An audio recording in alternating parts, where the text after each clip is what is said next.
y está Agustín Orrego por ahí con la duda que tenía sobre el tema de los vínculos superiores, inferiores y la fórmula. En realidad mi duda era porque en el MISCA... Yo te comparto un Excel que hice como Ok. para ver esto.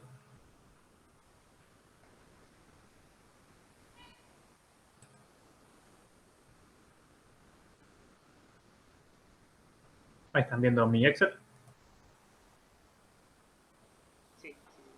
Bueno, simplemente uso unas capturas de pantalla de algunas cositas como para refrescar, digamos, con la fórmula de Grubler, que en términos generales dice que la cantidad de grado de libertad disponibles o libres, digamos, que es igual a m, se iguala con 3 términos. Y yo creo que acá lo interesante es entender qué es cada término. El primero, que es el 3 por el n-1, donde n es el número de eslabones, ese 3 viene de la cantidad de grado de libertad disponible que tiene una chapa en un plano. ¿Sí? La chapa se puede trasladar en el sentido del eje X, en el sentido del eje Y o girar. Entonces, uno puede decir, bueno, hasta ahí sería 3 por n. ¿Por qué menos 1? Bueno, menos 1 porque siempre consideramos en un mecanismo plano que uno de los eslabones está fijo. Entonces, ese menos 1 es el que le resta el eslabón que está fijo. Bien. Entonces, eso en cuanto al primer término. Y después, si a esa cantidad de grado de libertad que quedaron dando vuelta, que quedaron libres, les resto los otros dos términos, es decir, le voy a recortar los grados de libertad que son restringidos por los vínculos. Donde ahí aparece el J1 y el J2, acá arriba. El J1 son aquellos vínculos que por su naturaleza, por su diseño, son capaces de restringir 2 grados de libertad. Por ejemplo, un perno, en el caso de la tijera, un perno evita que 2 eslabones se puedan trasladar en el eje X o trasladar en el eje Y y solo permite que entre ellos haya un giro. Entonces ahí aparecen, digamos, lo que el MISCA llama vínculo inferior o vínculo doble, le llamo yo, digamos, no sé, como lo quieran ver. Y después, una vez que me saqué de encima todo ese grado de libertad restringido por los vínculos dobles o por los vínculos inferiores, aparecen aquellos vínculos que son simples, es decir, que solo restringen un grado de libertad. Entonces aparece ahí el menos J2. Y en J2 voy a poner la cantidad de vínculos simples, que pueden ser, por ejemplo, una corredera plana, una corredera como la del camioncito, que solo evita, digamos, que se desplace en el eje Y, pero puede trasladarse en el eje X y puede girar. ¿Bien? Es como el caso de los que vimos nosotros, el caso más sencillo. Entonces, bueno, si hacemos el análisis con la tijera, tenemos 4 eslabones, ¿sí? Que son chapas con 3 grados de libertad en el plano, pero una de ellas está fija. Tenemos 4 pernitos, 1, 2, 3, 4, que cada uno restringe 2 grados de libertad, por eso aparece acá con el J1, y no tenemos ninguno, en el caso de la tijera, ningún vínculo que restrinja solo 1 grado de libertad. Entonces, cuando hago la fórmula en el Excel, el 3 por el n-1, menos el 2 por el J1, menos el J2, me da 1 grado de libertad, que es lo que tiene la tijera. Y cuando hago el mismo análisis, por ejemplo, en el camión con el contenedor, y considero que tengo 4 chapas o 4 eslabones, donde uno sería el bastidor inferior, los otros 2 serían las 2 bielas estas de las tijeras, y después tengo el bastidor superior, tengo 4 chapas, pero una está fija, tengo 2 vínculos que restringen 2 grados de libertad, que serían, tengo 3 vínculos que restringen 2 grados de libertad, que serían los pernos, que solo permiten girar, y 2 vínculos que restringen 1 grado de libertad, que serían las correderas estas que permiten el movimiento y el giro. Y también me queda un grado de libertad de todo el mecanismo. ¿Sí? No sé si soy claro. Eso con respecto al análisis de la fórmula. Después podemos discutir a ver si qué era inferior, qué era superior. El MISCA, hasta donde yo pude repasar en este ratito al inicio de la clase, si no entiendo mal, le llama inferiores a los que restringen 2 grados de libertad y superiores a los que restringen 1. Pero quizá, Agustín, vos leíste otra cosa o lo dieron de otra manera.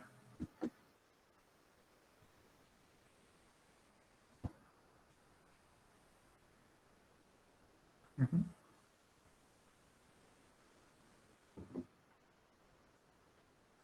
Sí, y si querés borrarlo, borramos esto. O sea, no me preocupa cómo se llaman. O sea, me preocupa que vos puedas enunciar la fórmula de Grubler y saber qué significa cada cosa. Pero no solamente qué significa cada variable, qué significa cada número. ¿Qué significa el 3 adelante del paréntesis? ¿Qué significa el -1 que está después de la n? ¿Qué significa el 2 que está antes de la j? ¿Y por qué tiene los signos negativos? O sea, vos la tenés que poder desmenuzar completa la fórmula esa. Perfecto. No, la duda nos apareció porque hablando por ahí con otro compañero, por ahí te dice, no, porque tiene tantos grados inferiores. Y claro, como uno tenía una notación y el otro la otra, claro.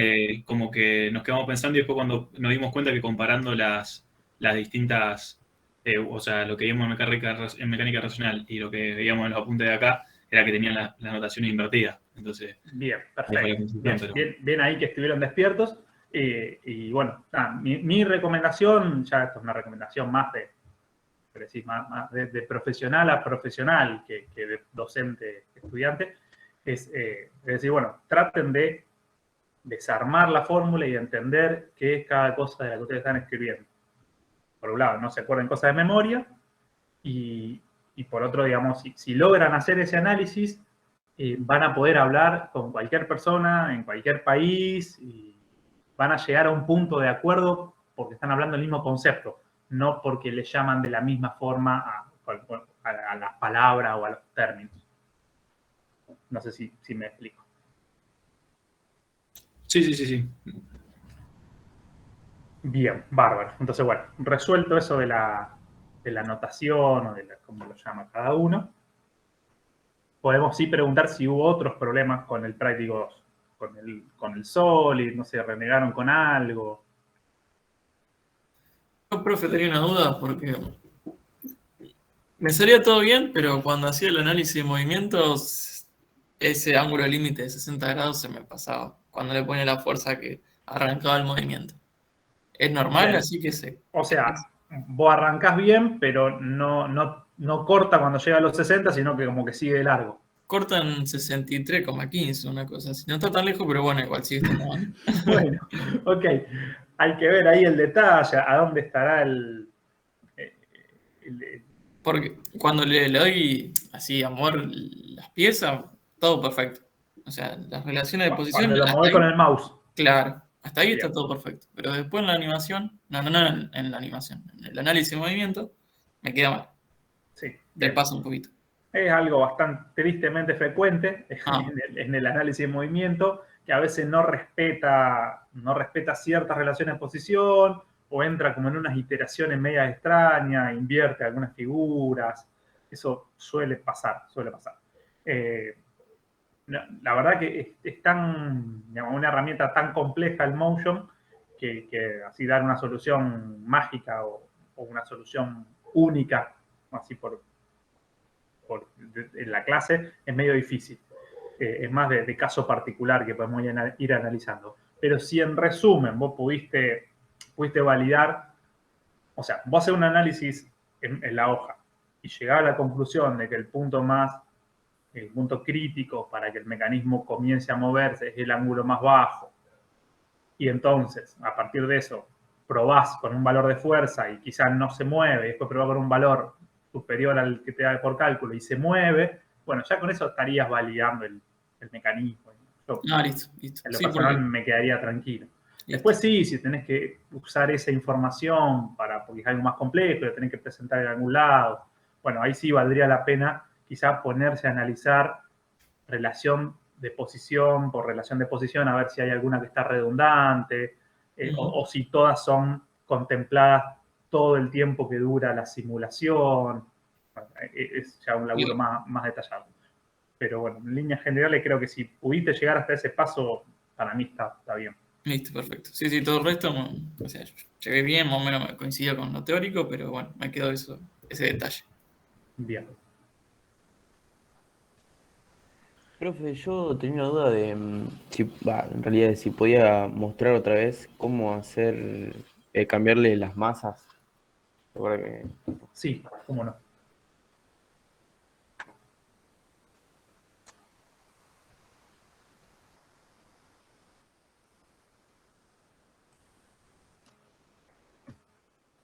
Les comparto.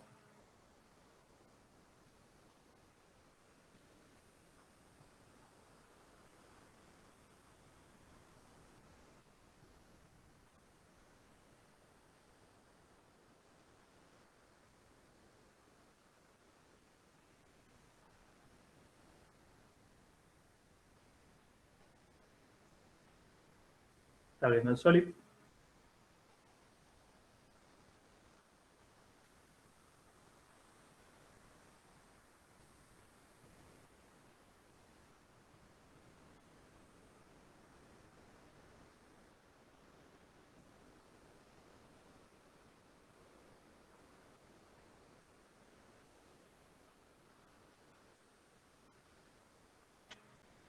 Bien, ahí están viendo.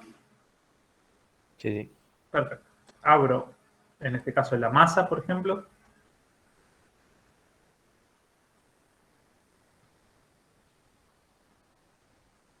Y yo elijo, si yo elijo un material y elijo y esto tiene un determinado volumen, por defecto el Solid toma el volumen con la densidad del material y te calcula la masa. Ahora, si vos acá en la balancita donde dice propiedades físicas, le pones reemplazar las propiedades de masa y tildás este casillero, te deja poner la masa que vos quieras. Ok, ok. Sí, eso es lo que no me acordaba dónde estaba. Bien, balancita, reemplazar propiedad de masa. Perfecto. Gracias. Bien.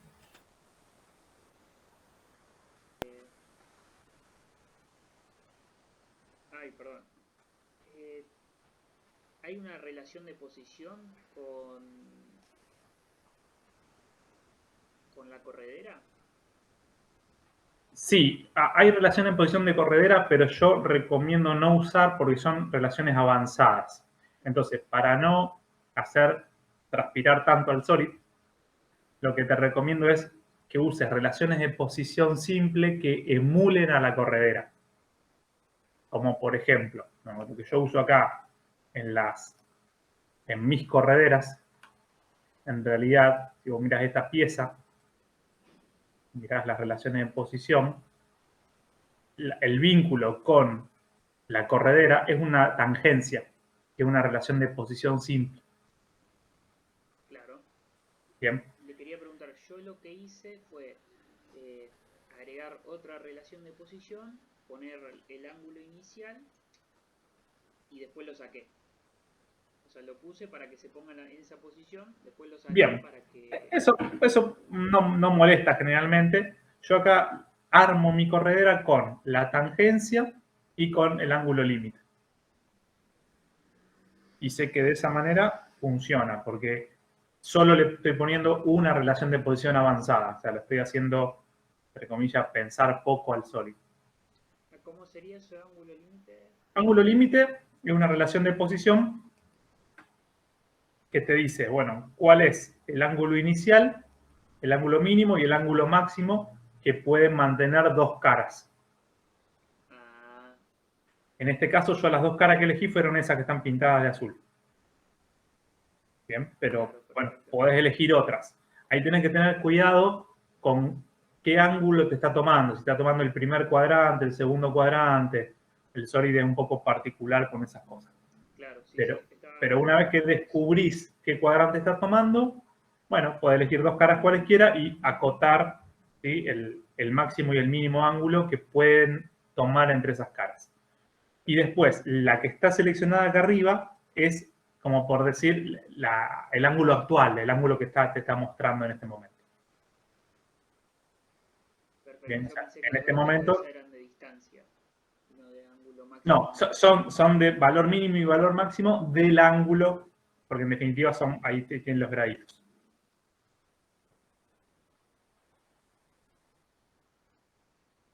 Bien, bárbaro.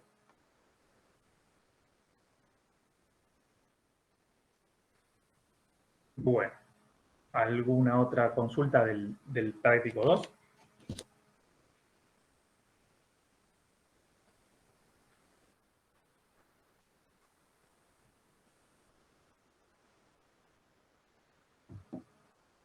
No es necesario. No. ¿Voy a decir la trayectoria de los puntos de interés? No, no es necesario. No, con que puedas validar, mostrarme que hiciste el cálculo a mano, el diagrama cuerpo libre, y llegaste a esas conclusiones, es suficiente.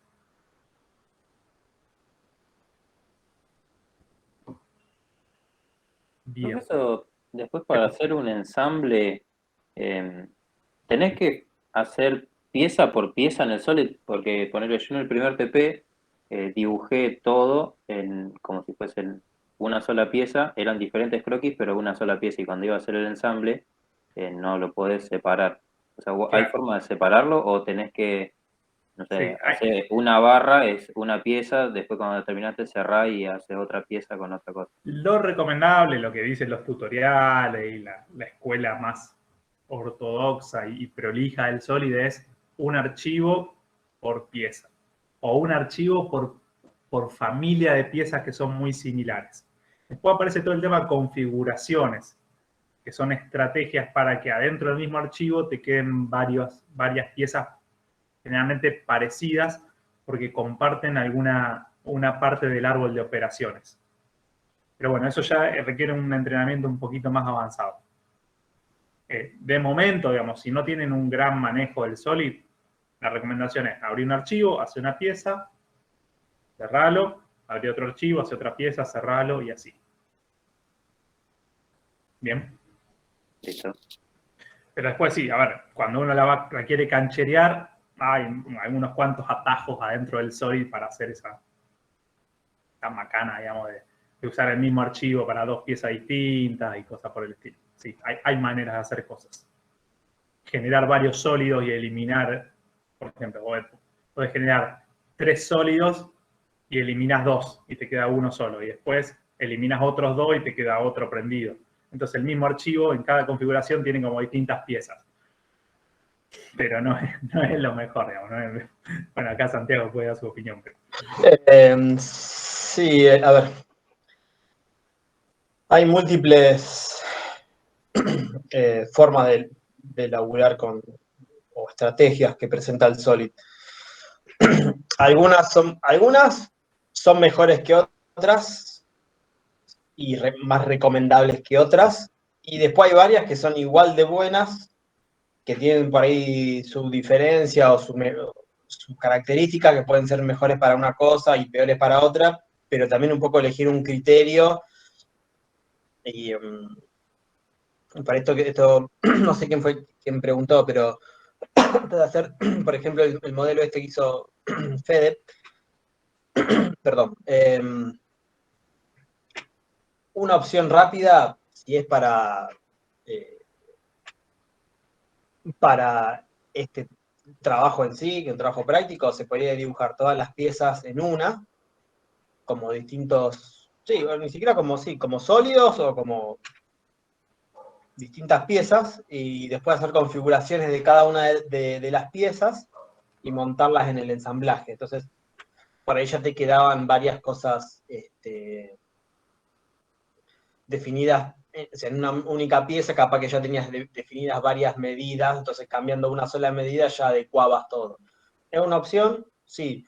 ¿Para algunas cosas sirve? Sí, hay veces yo lo he hecho, o sea, de hecho que he hecho todas las cosas posibles con Solid, o casi todas, menos algunas muy salvajes. Pero tal vez tenía, por ejemplo, una pieza que sea, imagínense una cajita con agujeros para poner algo, para guardar una placa de electrónica o lo que sea, y una tapa de esa cajita, no sé, para imprimir en 3D o en metal o lo que sea. Y a veces son dos piezas distintas, pero en ese contexto a lo mejor conviene hacer un solo archivo de parte, porque las dos piezas, estoy hablando y creo que tranquilamente podría mostrárselo. Sí, exacto. Bueno, ahora te dejo, y le iba a mostrar, antes de pasar a eso que es más avanzado de lo que vos vas a decir, un ejemplo de dos configuraciones. Acá son dos tapas que van en un cilindro, digamos, en un extremo y otro de un cilindro, pero tienen un pequeño detalle distinto. Entonces, dos configuraciones, una utiliza un agujero central y unas espiguitas acá externas más grandes, y la otra utiliza, digamos, no utiliza el agujero central y unas espiguitas externas más pequeñas. El árbol de operaciones es muy similar, pero tiene algunas operaciones que están suprimidas. Entonces, esta tiene esas operaciones suprimidas y la otra tiene otras operaciones suprimidas, por ejemplo, esta matriz y este saliente. Entonces, bueno, es una forma de que, como ahora le vamos a mostrar a Santiago, estas tapas, si yo cambio el tamaño del cilindro, quiero que se cambien las dos tapas. No quiero cambiar una y después tener que cambiar la otra. Entonces, bueno, ya que vamos a ahorrar tiempo en un hipotético futuro donde cambie el tamaño del cilindro, bueno, lo puedo hacer de manera rápida con esta estrategia de las configuraciones. Pero bueno, ahora sí te dejo, Santi, que muestre el tuyo. Sí, son dos bastante rápidos. O sea, hay varias opciones, esa es la cuestión. También depende de dónde estén y con quién trabajen, y a lo mejor prefieren un tipo a veces una forma de trabajo sirve para el 90% de los casos a los que se van a enfrentar dentro de una oficina técnica o de un cierto grupo de trabajo, y para el otro 10% de las situaciones es media hincha pelota, pero a veces prefieren mantener una misma forma de trabajo porque también es cómodo para cuando alguien diferente agarra el proyecto, o sea, tiene otras cuestiones, no es tan lineal. Esta es una cajita que tiene un par de placas, está la parte de abajo y la parte de arriba. Y ¿dónde está?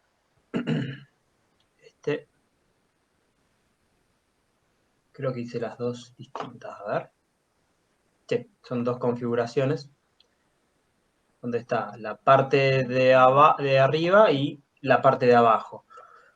Opté por hacerlo así porque, por ejemplo, acá hay agujeros que es para fijar una parte con la otra, está todo el borde, que tiene que mantener el mismo borde en las dos piezas. Entonces yo creo que en este caso, si no había ninguna, de hecho hay operaciones de eliminar o mantener sólidos, me pareció que era lo más piola porque, o sea, si yo cambio una medida, no sé, yo quiero hacer esto, la distancia entre agujeros diferente, cambio una sola cota y ya está, y se cambian las dos piezas, ¿no? Por ahí si ya hubiese sido algo diferente, a lo mejor conviene hacer dos piezas distintas, o sea, no hay una sola estrategia, lamentablemente. Lo que sí no hay que hacer algo completamente entero, o sea, he visto, o sea, que hacían esto y después, no sé, más abajo había una chapa, entonces gente que hacía todas las piezas de un ensamblaje, toda pieza distinta en una sola parte, no, eso tampoco, no es conveniente, pero bueno. Sí, no porque no responde a ninguna lógica de laburo, o sea, eso es por vagancia, por no querer abrir varios archivos y guardarlo. O no saber, digamos. O no saber a veces, sí. O no saber. ¿Ah? O sea, si lo va a usar porque tiene una estrategia en mente, bárbaro. Podés hacer unas cuantas piezas en la misma parte. Ahora, si es porque no querés abrir varios archivos, te recomiendo que no. ¿Pero por qué no, por ejemplo, tiene más costo computacional o qué? No, el tema es que, primero, si por ahí después tienen que haber varias personas trabajando a la vez, se complica, porque tenés todas las piezas en un solo archivo y una sola persona puede abrirlo.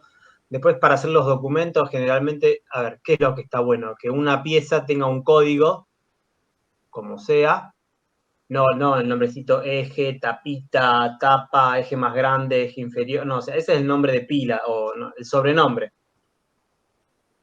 Lo bueno es que las piezas tengan un código, los documentos, y esa pieza a su vez va a estar asociada, o sea, yo hago una pieza y después hago el plano constructivo, por ejemplo, y ambos documentos deberían tener el mismo nombre, para que queden relacionados uno con otro, y hacer muchas piezas de geometría diferente en una sola es una complicación, además te queda un árbol gigantesco, si querés cambiar una cosa, podés terminar tocando otra pieza, es un incordio, o sea, para familias de pieza o cosas que tienen que estar así concatenadas de alguna manera, está bueno. Pero para, por ejemplo, ejes que son de geometría similar, pero no sé, cambian los largos, por ejemplo, que tienen los mismos resaltos, pero una parte es más larga que otra. Bueno, es una familia de piezas y no vale la pena. eh, Son estrategias, o sea, tampoco hay una solución única, o sea, no es una cosa lineal, o sea, hay que ver cada caso qué conviene. No, pero bueno. Bien. Bueno, ¿alguna otra consulta del práctico 2 o de otro tema? Si no, nos metemos ya en el práctico 3. Bien. Les comparto PDF que todavía no está subido. Voy a cerrar el Solid porque está ocupando demasiada memoria.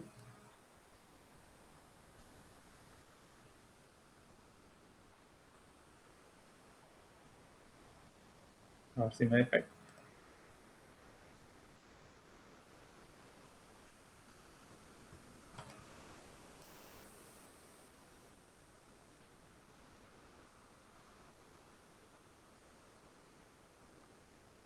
Ahí va.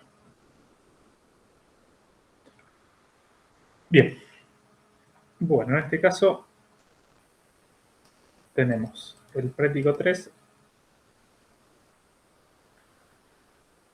que es el estudio de la variabilidad del fenómeno de impacto en tracción-compresión.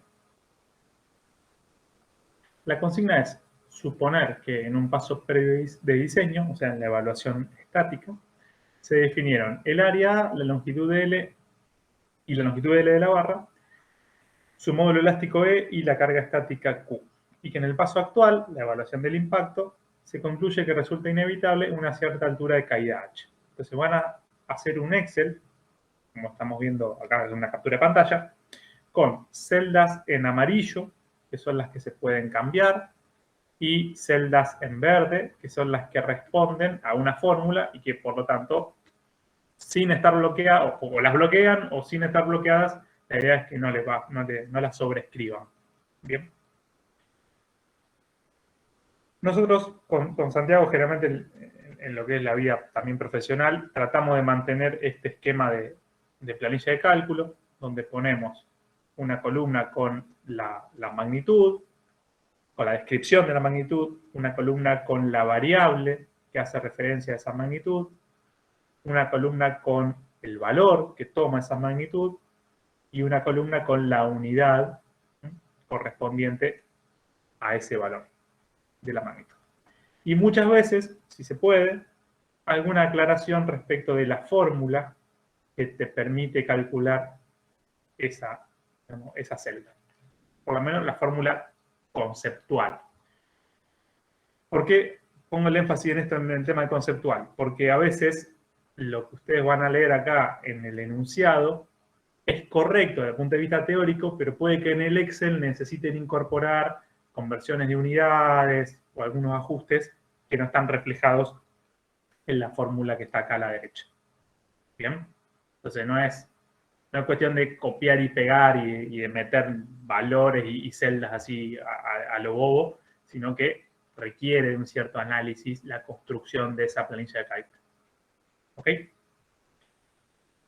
Entonces la idea es poder, digamos, generar una barra, ¿sí? Con un predimensionamiento estático de cierta área, cierta longitud, cierto módulo elástico y cierta carga estática, de de la cual van a poder sacar el volumen, la rigidez a la tracción, el estiramiento estático, la tensión estática y la energía estática.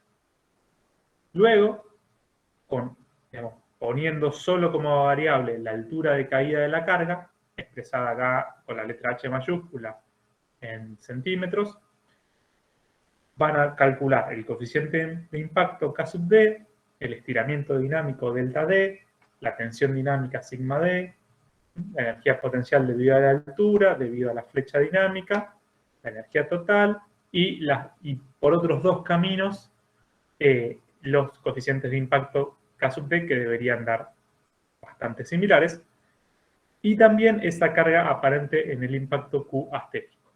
O sea, tienen que poder hacer una planilla de cálculo para generar esta situación inicial y muchas otras posteriores. ¿Por qué?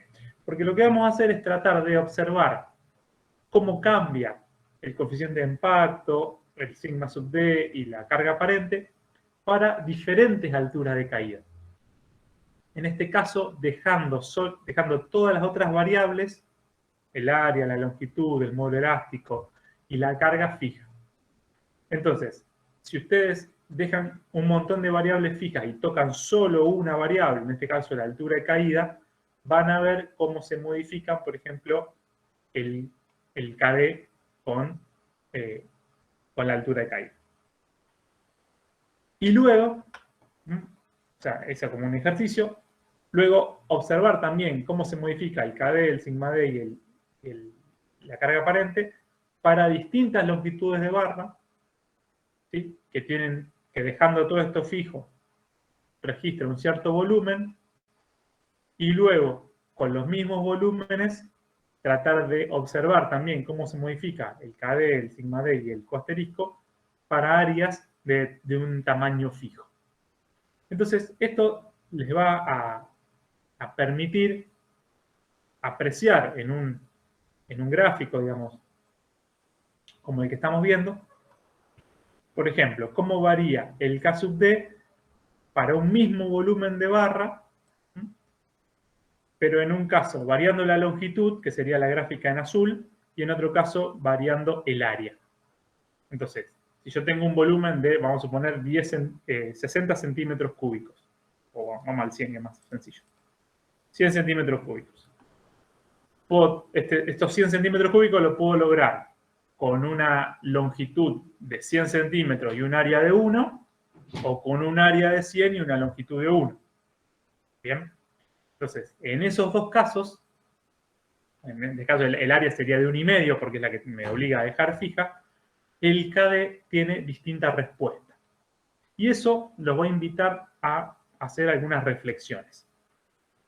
Porque, bueno, como se aprecia, el tema del coeficiente de impacto no solo varía con la longitud, o sea, varía con el volumen, pero varía de manera diferencial según sea lo que cambie el largo o lo que cambie el área.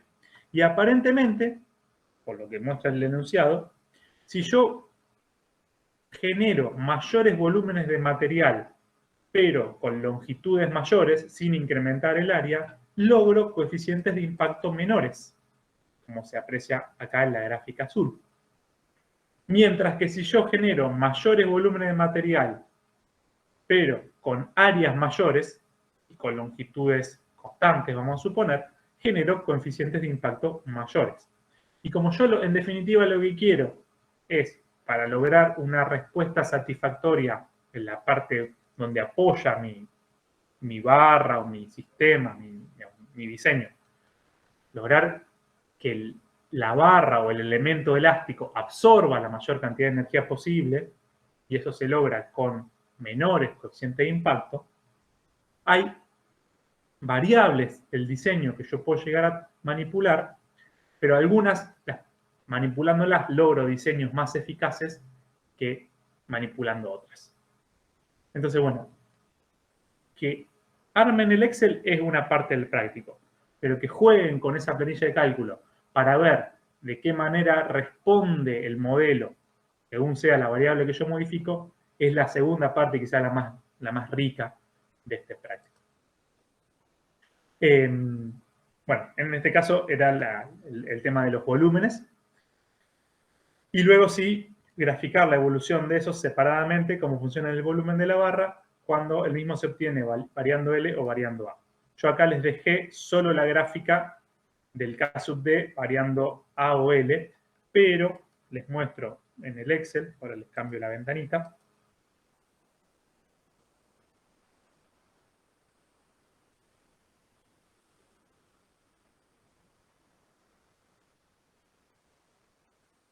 Que también hice las gráficas de cómo varía el sigma D, o sea, el sigma dinámico, y la carga aparente, también como función del volumen, variando tanto sea el área como la longitud.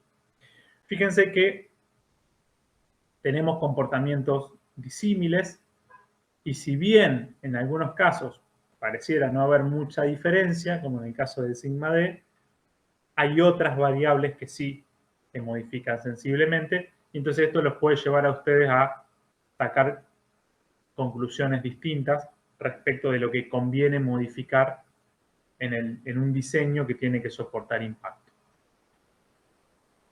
Lo que hice fue, o sea, copiar el Excel, digamos, general que ustedes tienen acá, me lo copié en otra hoja y copié las fórmulas para que vayan tomando las variaciones esas. En un caso, las variaciones de área, como se aprecia ahí, áreas crecientes, y en otro caso, áreas crecientes con alturas iguales, y en otro caso, volúmenes crecientes con, volúmenes crecientes con longitudes iguales. Está por acá arriba. ¿De acuerdo? Bueno, algo parecido es lo que ustedes tendrán que hacer. Así, a modo de reflexión conjunta, y miran esta gráfica, cómo varía, digamos, el coeficiente de impacto como función del volumen, si incremento el área o si incremento la longitud. En el fondo, vamos a suponer que yo lo que quiero es que el elemento elástico absorba la mayor cantidad de energía posible y que por ende transmita a la parte de la estructura o a la parte donde ese elemento está apoyado la menor cantidad de energía posible, porque fue absorbida por el mismo. ¿Qué convendría incrementar? ¿El área o la longitud?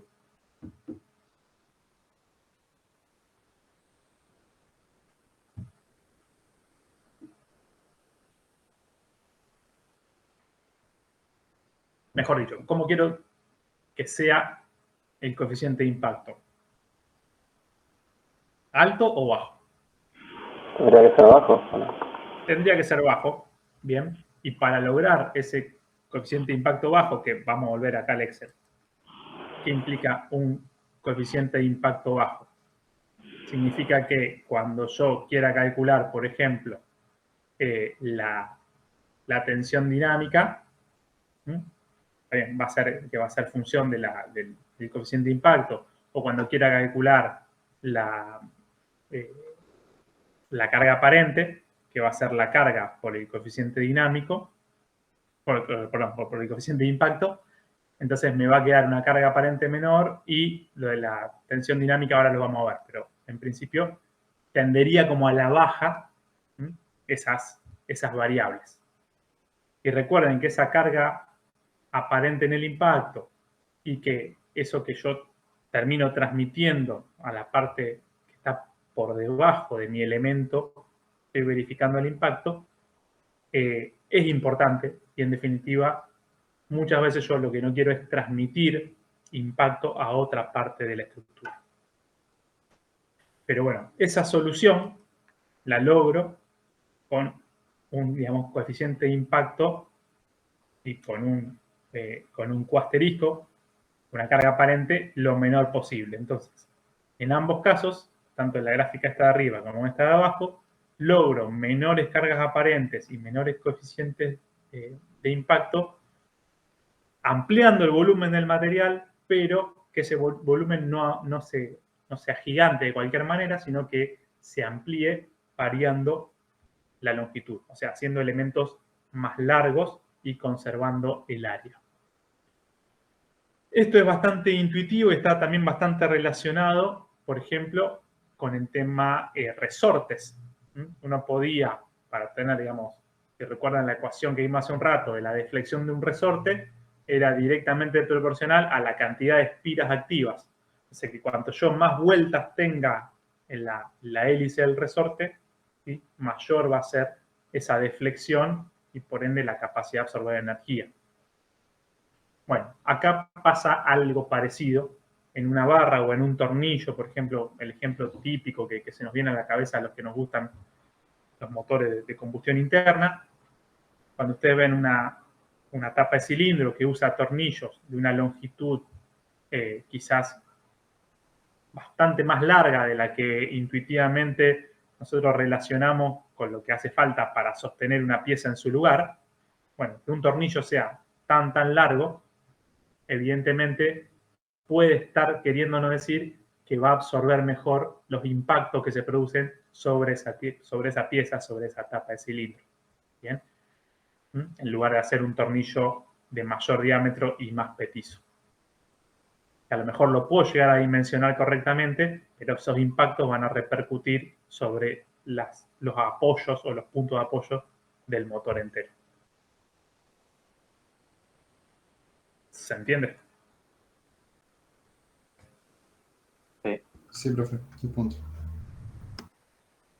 Bien, bueno. La construcción de ese Excel y el análisis, la asignatura tiene como título Análisis de mecanismo y máquina, es tratar de generar una planilla como si fuese con perillitas y que uno pueda ir tocando las perillitas de a una para ver cómo cambia el modelo. Yo les había, en algún momento estuvo el práctico ese de los resortes, después no lo hicimos más, pero armarse también un Excel con esa fórmula, cuando yo les decía el 10% corresponde al corte y el 90% corresponde a la torsión, bueno, eso es una conclusión que ustedes sacan armando un Excel y analizando, jugando con un montón de diámetros de alambre y diámetros medios y viendo si sale algo limpio, si sale algo, no digo constante, pero con una cierta tendencia de todo ese análisis.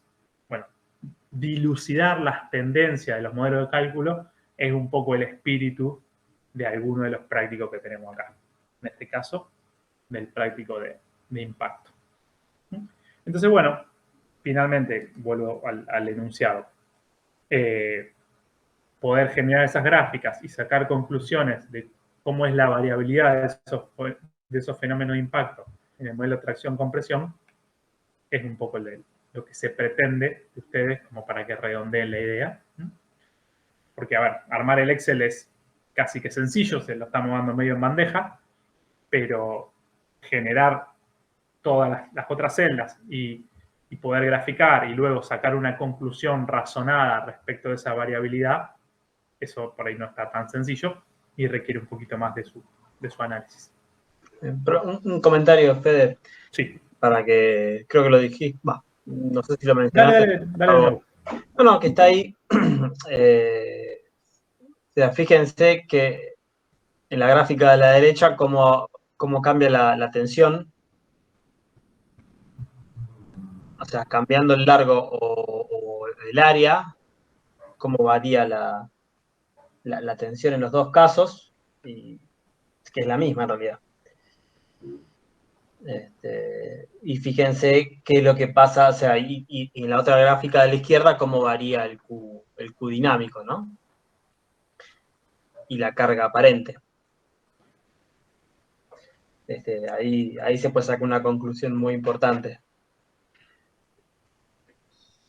La pieza, si la barra se me rompe y se rompe por impacto, ¿no? Y si la hago de más área o de más longitud, obtengo las mismas tensiones en los dos casos y la pieza aguantaría. Pero ¿cuál sería el problema?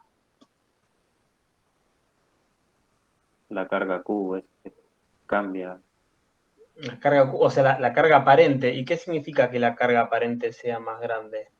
Por ejemplo, ¿qué le pasa a la base donde está agarrada la columna? ¿Qué vería?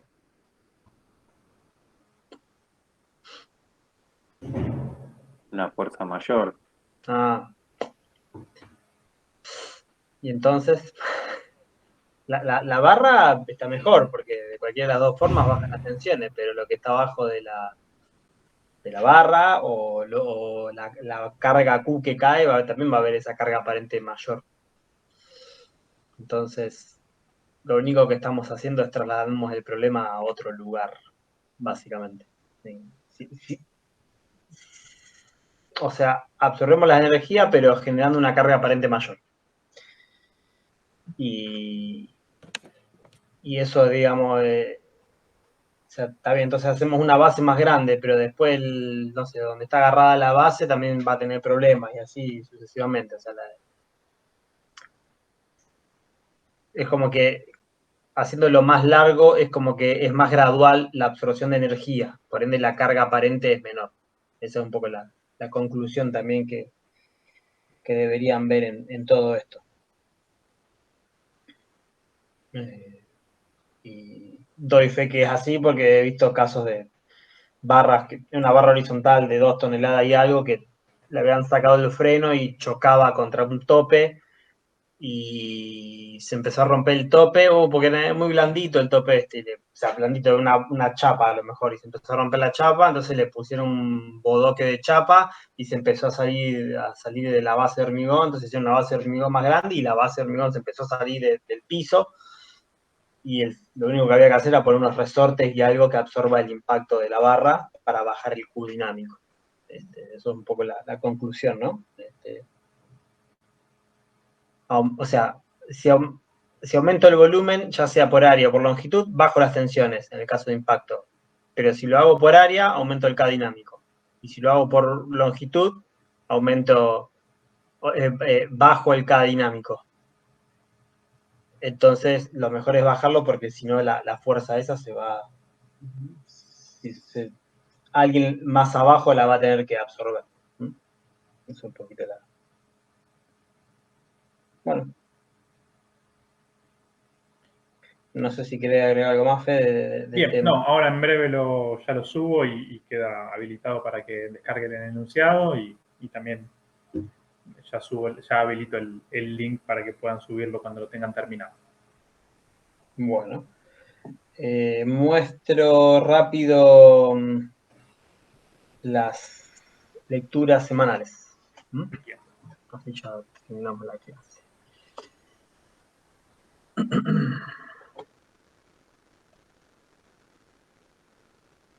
Ahora les comparto la pantalla.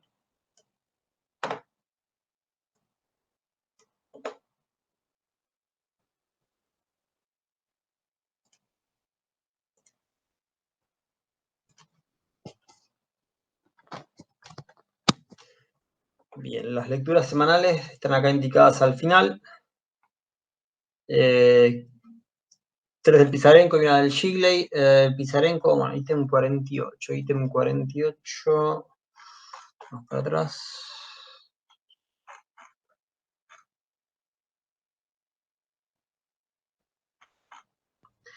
Creo que era me parece que era de resortes.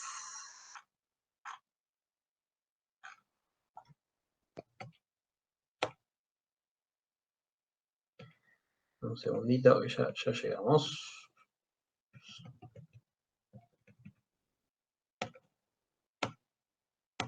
Acá está. Resortes. El 48 es de resortes.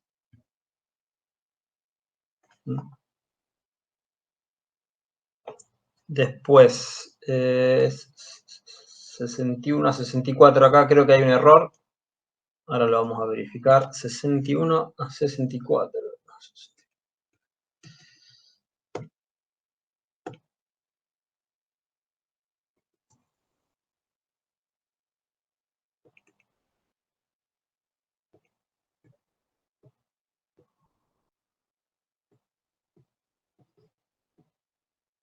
Bien. Es de el capítulo de resistencia compuesta. Empiecen leyendo esta pequeña introducción. Y después sigan con el 61 que habla de. Muéstralos acá qué es lo que pasa en una sección de una viga cuando hay varios esfuerzos, y habla de superposición de efectos, que gracias a eso podemos hacer muchas cosas de manera simple en lo que es mecánica de materiales. Esto es una visión un poco más general, y después ya va a casos puntuales como, no, perdón, esto es flexión compuesta, es flexión en dos, si en una sección tienen los ejes X e Y que son coincidentes con los ejes principales de inercia, ahí cuando hay flexión en esos dos sentidos, se llama flexión compuesta. Bueno, acá lo desarrolla, después lo que desarrolla también es flexión-contracción, o sea, a lo mismo que estaba antes le agrega fuerzas normales, ¿no? Debido a tracción o compresión. ¿Qué más? Bueno, cuando es excéntrico, cuando la fuerza, o sea, en este caso es cuando hay dos momentos y la resultante de la fuerza de tracción o compresión está está repartida o está aplicada en el centro del baricentro de la sección, y también se puede dar el caso de que esa fuerza no esté aplicada en el baricentro de la sección, entonces se dice que es excéntrica, y ahí, bueno, aparecen algunas cuestiones, aparece algún momento extra, también hay que léanlo, o sea, hay que leerlo completo esto. ¿Qué más? Flexión con torsión. Esto es súper importante también, porque esto lo vamos a ver en breve. Esto es súper importante. Esto después se aplica en ejes. De hecho, esto podría ser tranquilamente un eje. ¿Qué más? Y bueno, dice 64, pero esto no hay que leerlo. Quedó mal, hasta el 63. Esto no es necesario leerlo. Ítem 73, creo que es lo de Castigliano, así, acá está. El ítem 73 es el teorema de Castigliano, como para que repasen un poquito lo que vieron hoy. Ok, Maxi, nos vemos la clase que viene. Acá hay que lean esto para darle fundamento a lo que estuvieron viendo hoy, y la última lectura es del Gigle, leer capítulos 10, ítems 1, 2 y 3, que bueno, el capítulo 10 es el de resortes. ¿Qué pasé? El capítulo 10 es el de resortes. Resortes mecánicos, bueno, lean la introducción, y después el 10.1. El 10.2 habla del efecto, bueno, el 10.1 es la fórmula que estuvieron viendo hoy con Fede, el 10.2 es el efecto de la curvatura, y el 10.3 es la deflexión. Todo lo mismo que vimos hoy, pero le damos dos libros para que vean cómo lo trata el Pisarenko, cómo lo trata el Gigle, y para que vean que puede haber alguna pequeña diferencia, pero en el fondo el concepto es el mismo y alguna consideración distinta, pero llegan al mismo resultado. Bien, está todo por hoy.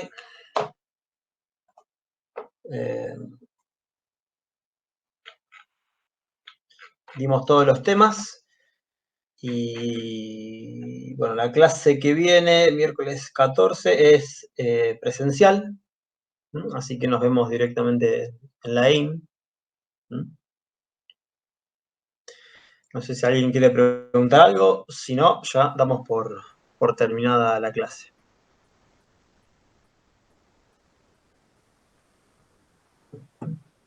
Bueno. Que tengan una buena semana. Adiós. Lean y estudien. No, profe, Así nos no vemos. llegan apurados al final. Nos vemos.